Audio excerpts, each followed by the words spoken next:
Ale len tak dnes presvedčivé víťazstvo opäť na 0, 4-0, ako si videl ten zápas ty z tvojho pohľadu? Tak zo začiatku sme sa hľadali chvíľu, ale ukázalo sa, že sme dobré mužstvo a sme jedna rodina a bolo to vidieť na ihrisku. V tomto zápase sa nemuselo čakať dlho na ten druhý polčas a smršť gólov. Už po prvom polčase bolo 3-0, takže v kabíne asi aj počas prestávky taká uvoľnenejšia nálada a snáď si ten futbal aj dnes vychutnal. Áno, v kabíne sme boli úplne v kľude. Áno, jasné, že sme si povedali, že aké chyby robíme, ale hlavne sme vyšli už do druhého polčasu s tým, aby sme si to užili. Dnes treba pochváliť aj brankára. V minulom zápase vo Viničnom sa chválil tým, že teda žiadna strela na ňo nemusela ísť, ale dnes podržal mužstvo pri dvoch veľmi dobrých zákrokoch. Áno, podržal, tak Míňo je Míňo, proste pre nás. Ten záverečný kliniec v podobe ďalšieho gólu, tak ako tradične prichádza v posledných 5 minútovkách, dnes neprišiel, ale po výsledku 4-0 asi všeobecná spokojnosť. Hej, úplne spokojnosť. Aj keď mohlo to byť viacej, samozrejme, zase sme spálili nejaké šance, ale ja som spokojný úplne maximálne. Ďakujeme pekne. Pán tréner, tak z diváckého pohľadu pohodové víťazstvo 4-0, ako ste videli vy ten zápas? Pohodové víťazstvo, každý sa nerodí ľahko. Prvý polčas bol z našej strany oveľa lepší ako druhý. V druhom prišlo mierne uspokojenie. Chlapci začali trošku voziť loptu a preto bol taký rozdiel medzi prvým polčasom a druhým.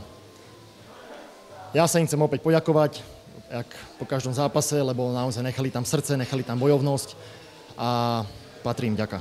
Ako to vyzeralo dnes v kabíne, na rozdiel od tých minulých zápasov? Tam nemuseli padať slova o tom, ako treba byť efektívny. Viedli sme už po polčase 3-0. Už pred zápasom sme si povedali, že by sme chceli tento zápas zlomiť už v prvom polčase, čo sa nám aj podarilo. Ale opäť zasa im troška vytknem to, že jednoducho futbal sa hrá až do konca, pokiaľ rozhodca neodpíska, a preto ma trocha mrzí to uspokojenie, ktoré prišlo v tom druhom polčase. Tie víťazstvá prichádzajú napriek tomu, že sa musíte boriť s tým, že nemôže hrať Halena, nemôže hrať Valient. Na druhej strane Boďo, Vala, Zahustel, Marko a aj Michal Driab sa teda ďalší hráči, poviem, z druhého sledu možno z lávičky ukazujú, že futbal hrať vedia. To musí byť pre trénera dobrá správa, široký káder. Áno, ja som vďačný za tú chémiu, ktorá momentálne je v celom klube. No nielen u nás v Váčku, ale v celom klube je obrovská pohoda.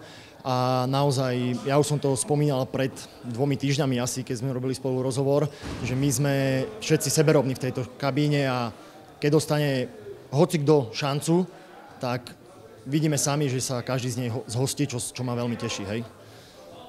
Čo povedať na adresu Valašika? Minulý zápas sa chválil, teda, že nemusel riešiť žiadnu situáciu, ale dnes podržal mužstvo, 2 veľmi ťažké situácie vyriešil dobre. Takže som veľmi rád, že tá jeho forma teda sa potvrdzuje, hej, každým zápasom, že ju má stálu a super, ja som rád, hej. Ja som rád, že nás podržal a myslím si ale, že trošku lepšie mužstvo by nás potrestalo. Už v prvom polčase by nám 1-2 góly určite dali, no. Takže v tejto defenzíve sme dneska troška polavili, čo ma mrzí. Aj super v prvom polčase mal behom 15 minút 4 strely na branu, čo sa nemôže stávať.